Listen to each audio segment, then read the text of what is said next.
Welcome to Bite at a Time Books, where we read you your favorite classics one bite at a time. My name is Bree Carlile, and I love to read and wanted to share my passion with listeners like you. If you want to know what's coming next and get updates from me, Bree, sign up for our newsletter at biteatatimebooks.com. Be sure to follow the show on your favorite podcast platform so you get all the new episodes. Or you can follow the show on YouTube, where we have playlists for all the stories. We're part of the Bite at a Time Books Productions Network. If you'd also like to hear what inspired your favorite classic author to write their novels, and what was going on in the world at the time, check out the Bite at a Time Books Behind the Story podcast, Tuesdays, wherever you listen to podcasts. Today we'll be continuing A Study in Scarlet by Arthur Conan Doyle. Chapter 5. Our advertisement brings a visitor. Our morning's exertions had been too much for my weak health, and I was tired out in the afternoon. After Holmes' departure for the concert, I lay down upon the sofa and endeavored to get a couple of hours' sleep. It was a useless attempt. My mind had been too much excited by all that had occurred, and the strangest fancies and surmises crowded into it.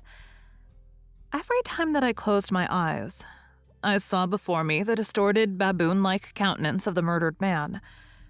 So sinister was the impression which that face had produced upon me, that I found it difficult to feel anything but gratitude for him who had removed its owner from the world.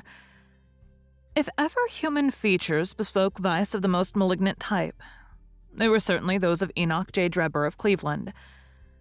Still, I recognized that justice must be done, and that the depravity of the victim was no condonement in the eyes of the law. The more I thought of it, the more extraordinary did my companion's hypothesis that the man had been poisoned appear. I remember how he had sniffed his lips, and had no doubt that he had detected something which had given rise to the idea. Then again, if not poison, what had caused the man's death, since there was neither wound nor marks of strangulation?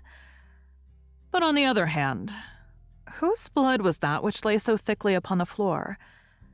There were no signs of a struggle, nor had the victim any weapon with which he might have wounded an antagonist. As long as all these questions were unsolved, I felt that sleep would be no easy matter, either for Holmes or myself. His quiet, self-confident manner convinced me that he had already formed a theory which explained all the facts. Though what it was, I could not for an instant conjecture. He was very late in returning. So late that I knew that the concert could not have detained him all the time. Dinner was on the table before he appeared. "It was magnificent," he said as he took his seat. "Do you remember what Darwin says about music? He claims that the power of producing and appreciating it existed among the human race long before the power of speech was arrived at. Perhaps that is why we are so subtly influenced by it. There are vague memories in our souls of those misty centuries when the world was in its childhood." "That's rather a broad idea," I remarked. "One's ideas must be as broad as nature if they are to interpret nature," he answered. "What's the matter? You're not looking quite yourself. This Brixton Road affair has upset you." "To tell the truth, it has," I said. "I ought to be more case-hardened after my Afghan experiences. I saw my own comrades hacked to pieces at my wand without losing my nerve. I can understand. There is a mystery about this which stimulates the imagination. When there is no imagination, there is no horror. Have you seen the evening paper?" "No." "It gives a fairly good account of the affair. It does not mention the fact that when the man was raised up, a woman's wedding ring fell upon the floor. It is just as well it does not." "Why?" "Look at this advertisement," he answered. "I had one sent to every paper this morning immediately after the affair." He threw the paper across to me, and I glanced at the place indicated. It was the first announcement in the Found column. "In Brixton Road this morning," it ran. "A plain gold wedding ring found in the roadway between the White Hart Tavern and Holland Grove. Apply Dr. Watson, 221B Baker Street, between 8 and 9 this evening." "Excuse my using your name," he said. "If I used my own, some of these dunderheads would recognize it and want to meddle in the affair." "That is all right," I answered. "But supposing anyone applies, I have no ring." "Oh yes, you have," said he, handing me one. "This'll do very well. It is almost a facsimile. And who do you expect will answer this advertisement? Why, the man in the brown coat, our florid friend with the square toes. If he does not come himself, he will send an accomplice. Would he not consider it as too dangerous? Not at all.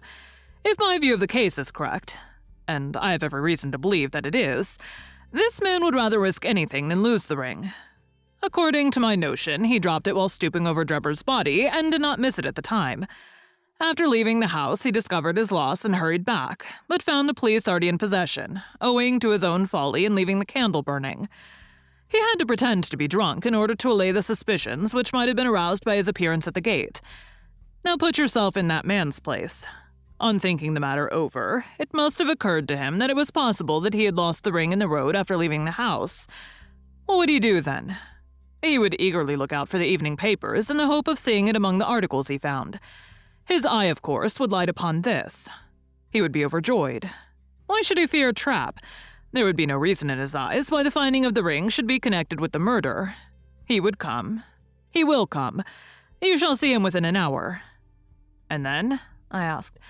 Oh, you can leave me to deal with him then. Have you any arms? I have my old service revolver and a few cartridges. You'd better clean it and load it. He will be a desperate man, and though I shall take him unawares, it is as well to be ready for anything. I went to my bedroom and followed his advice.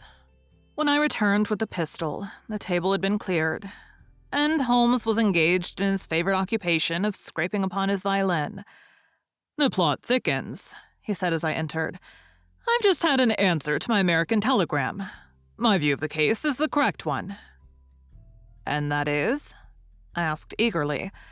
My fiddle would be the better for new strings, he remarked. Put your pistol in your pocket. When the fellow comes, speak to him in an ordinary way. Leave the rest to me. Don't frighten him by looking at him too hard. It is 8 o'clock now, I said, glancing at my watch. Yes, he will probably be here in a few minutes. Open the door slightly. That will do. Now put the key on the inside. Thank you. This is a queer old book I picked up at a stall yesterday. De Jure Intergentis, published in Latin at Liege in the Lowlands in 1642. Charles's head was still firm on his shoulders when this little brown-backed volume was struck off. Who's the printer?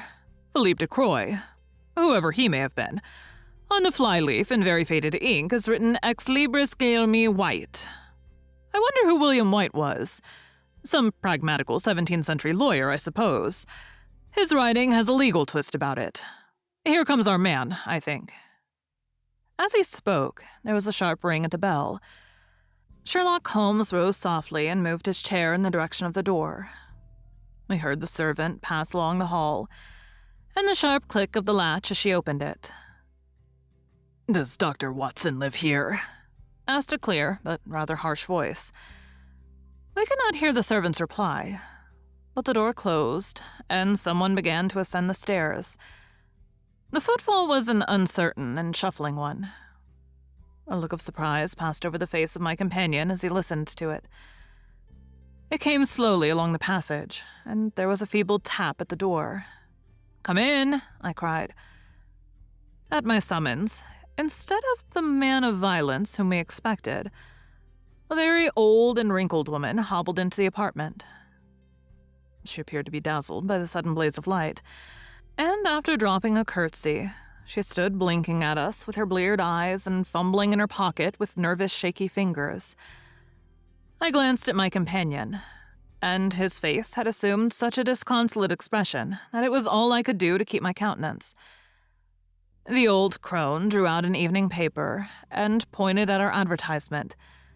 "It's this as has brought me, good gentleman," she said, dropping another curtsy. "A gold wedding ring in the Brixton Road. It belongs to my girl Sally, as was married only this time 12-month, which her husband is steward aboard a Union boat. And what he'd say if he'd come home and found her without a ring is more than I can think, he being short enough at the best of times, but more especially when he has the drink. If it please you, she went to the circus last night along with—" "Is that her ring?" I asked. "The Lord be thanked," cried the old woman. "Sally will be a glad woman this night. That's the ring." "And what may your address be?" I inquired, taking up a pencil. 13 Duncan Street, Houndsditch, a weary way from here. The Brixton Road does not lie between any circus and Houndsditch," said Sherlock Holmes sharply. The old woman faced round and looked keenly at him from her little red-rimmed eyes. "The gentleman asked me for my address," she said. "Sally lives in lodgings at 3 Mayfield Place, Peckham. And your name is?" "My name is Sawyer, hers is Dennis, which Tom Dennis married her, and a smart clean lad too, as long as he's at sea, and no steward in the company more thought of. But when on shore, what with the women and what with liquor shops—" "Here's your ring, Mrs. Sawyer," I interrupted, in obedience to a sign from my companion. "It clearly belongs to your daughter, and I'm glad to be able to restore it to the rightful owner." With many mumbled blessings and protestations of gratitude, the old crone packed it away in her pocket and shuffled off down the stairs. Sherlock Holmes sprang to his feet the moment that she was gone and rushed into his room. He returned in a few seconds, enveloped in an ulster and a cravat. "I'll follow her," he said hurriedly. "She must be an accomplice and will lead me to him. Wait up for me." The hall door had hardly slammed behind our visitor before Holmes had descended the stair. Looking through the window, I could see her walking feebly along the other side, while her pursuer dogged her some little distance behind. Either his whole theory is incorrect, I thought to myself, or else he will be led now to the heart of the mystery. There was no need for him to ask me to wait up for him, for I felt that sleep was impossible until I heard the result of his adventure. It was close upon 9 when he set out. I had no idea how long he might be, but I sat stolidly puffing at my pipe and skipping over the pages of Henry Muger's Vie de Bohème. 10 o'clock passed, and I heard the footsteps of the maid as they pattered off to bed. 11, and the more stately tread of the landlady passed my door, bound for the same destination. It was close upon 12 before I heard the sharp sound of his latchkey. The instant he entered, I saw by his face that he had not been successful.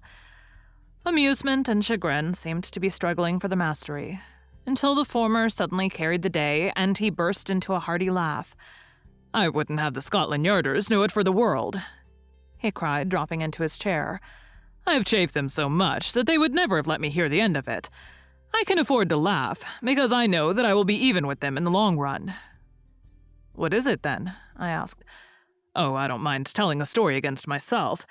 That creature had gone a little way when she began to limp and show every sign of being footsore. Presently she came to a halt and hailed the four-wheeler which was passing. I managed to be close to her so as to hear the address. But I need not have been so anxious, for she sang it out loud enough to be heard at the other side of the street. 'Drive to 13 Duncan Street, Houndsditch,' she cried. This begins to look genuine, I thought, and having seen her safely inside, I perched myself behind. That's an art which every detective should be an expert at. Well, away we rattled and never drew rein until we reached the street in question.